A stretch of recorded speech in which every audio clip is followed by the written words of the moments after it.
Hey, what's up? You want to have a perfect sourdough bread? You need to have a perfect sourdough starter. Look at it, it's almost 5 times.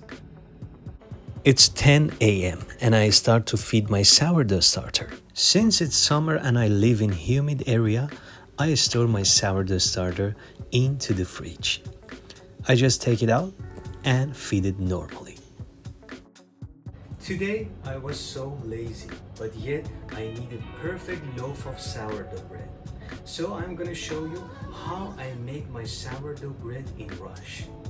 245 gram water, 70 gram of levain, super active, mix very well with a spatula. Don't worry about salt, it's 7 gram. As you can see, I'm gonna make my beautiful sourdough bread in a small home kitchen oven. And of course, a strong bread flour, 250 gram and 100 grams of whole wheat flour. When it comes to baking, your best tool is your hand. Just bring the dough together, no need to knead it. Now I'm gonna let my dough rest for 30 minutes.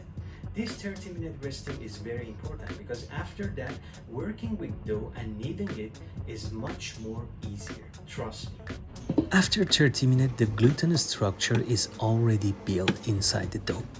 What we need is few stretch and fold and round the dough up.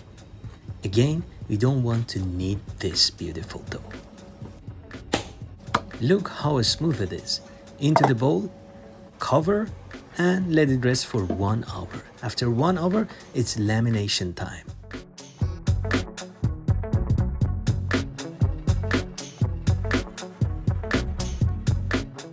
Here you can check how gluten develop inside the dough. And it's already super smooth and elastic. Round it up again, into the bowl, cover it and let it rest for at least 2.5 hours. Now pre-shape your dough and let it rest on the bench 20 minutes on cover.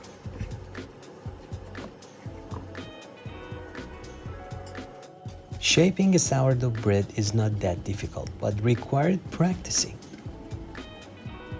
Don't push the dough too much. We just need to create tension. That's it.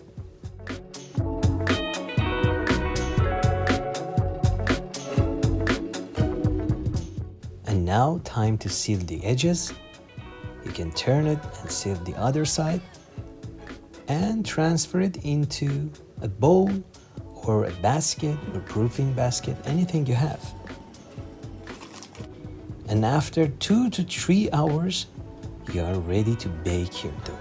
Or you can let it rest for 1 to 2 hours outside the fridge and then put it inside the fridge and bake next day. Scoring must be done confidently.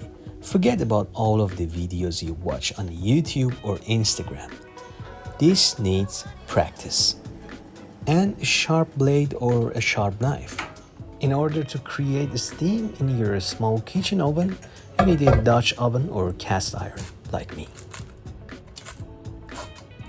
If you know, you know.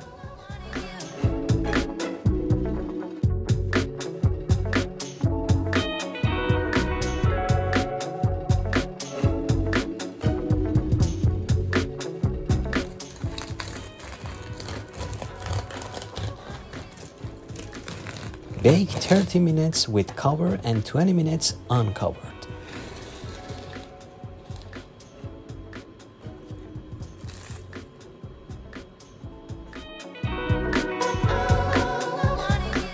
Thanks for watching my video. Subscribe to see more recipes.